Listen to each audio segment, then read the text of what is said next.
आतापर्यंतच्या कुठल्याही योजनेमध्ये इतक्या मोठ्या पद्धतीनं एकाच वेळेला डीबीटी करण्याचं काम हे झालं नव्हतं। पण तुमच्या तिघांच्या मार्गदर्शनाखाली आज ते विभाग म्हणून मला करण्याची संधी मिळाली।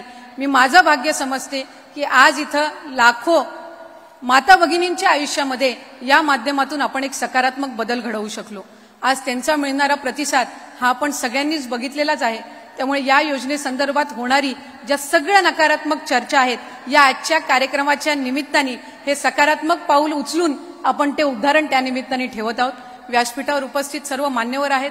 आज मंत्रिमंडळातील सगळे मंत्री आपापल्या जिल्ह्यामध्ये जरी कार्यक्रम घेत असले तरीही त्यांनी सुद्धा जिल्हा प्रशासनाने सुद्धा यामध्ये काम केलं आणि इतक्या मोठ्या पद्धतीनं 1.5 महिन्याच्या आत एक नवीन पोर्टल, एक नवीन ॲप, या सगळ्या प्रक्रिया आपण करून त्या ठिकाणी आज हा लाभ देऊ शकलो।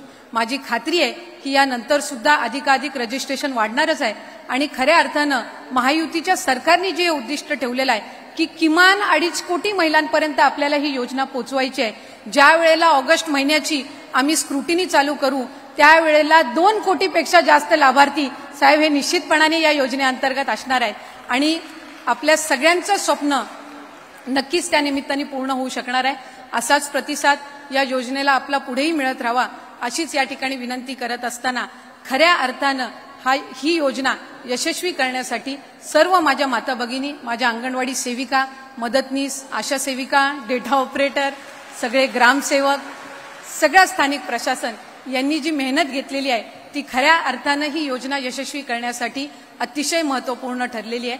त्यामुळे हे जे पुण्य आहे ते माझ्या अंगणवाडी सेविका आणि मदतनीस यांना मिळणार आहे, कारण खऱ्या अर्थानं इतक्या मोठ्या संख्येने ही योजना गाव पातळीवर पोहोचवण्याचं काम हे त्यांच्या हातून झालेलं आहे।